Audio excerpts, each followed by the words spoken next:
2007, come to 2008, my door badge, and just like other doormen, was up for renewal.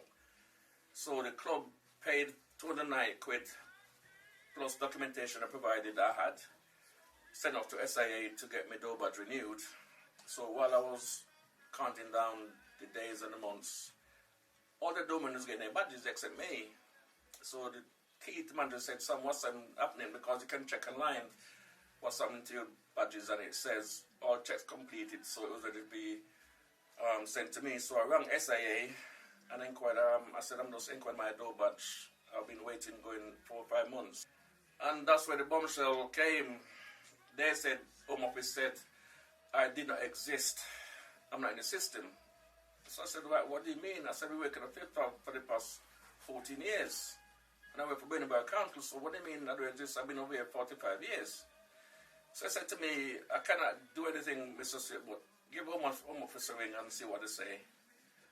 So the next day, I finished work during the day and I went home. I rang the UK Border Agency and I told the guy my name and I inquired about my door badge, and I told him that SIA said that I cannot get my door badge because you lot said I didn't exist. And his response was, "I'm not in the system and I don't exist." I said, "What do you mean?" I said, "I've been working for Birmingham Council for 8 years and I'm working at Fifth Top for 12 years. I've been over here from 1967. And it came back and said to me, "You must stop working straight away. And where you work at, they must stop employing you because they'll be fined and I'll be prosecuted." So I said, "Okay." So I didn't know what to do. So I went to work at the council the next day and I was speaking to an Asian gentleman and I told him what happened to me. And he said to me, "There's a lot of this thing happening to people of colour." So he said to me, "Here's a number for Blackburn Law Centre, St John's Court."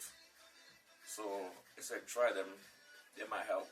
So I gave him a ring at dinner time and I made an appointment and I went up there, I think it was the Tuesday at 2:30, and I saw this immigration officer. It was called Captain Limbachia. He said to me, "The Home Office need me to prove when I first came here, where I lived, where was I registered, which school. I must provide details that happened in the country from 1967 till 1983, which I haven't anyway, because I just didn't like flying again." So I started to try to get evidence and information. I went to Manchester Library. They provided me my school registry form. I went to my doctors to go back to when I first got registered in Manchester. I had pictures of my kids growing up. I seek help from Richard Lees, who's a Manchester City Council leader. He needed me for maybe most back in the day. I've done everything. Therefore, I've provided pay slip to show that I was working non-stop from the time they asked me for. My 2 jobs provided information to them.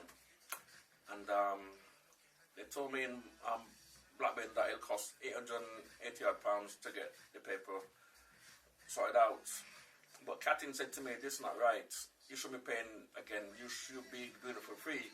So I said, "Take the check back that Unison provided to me." And they sent them documentation off to London to the Home Office by recorded delivery. And I was working at the council. I kept it quiet. I didn't want no one else to know.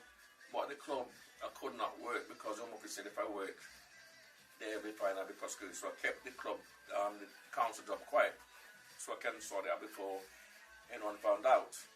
After about 4 months, Blackburn got in touch with me. They said there's good news and bad news.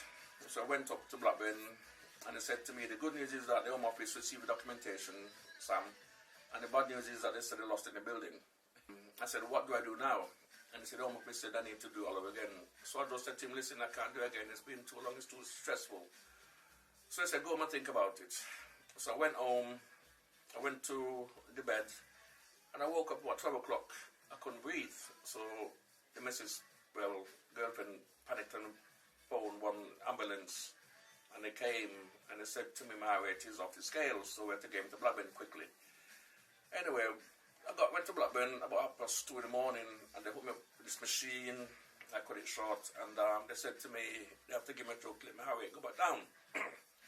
So they said they have to investigate what's causing this facile rate. So anyway, they said to me about a problem at home. I said no, but I kept it quiet. I didn't tell them what I had going in my life. So anyway, after about, say, 3 days, it happened again. And I went back to Blackburn.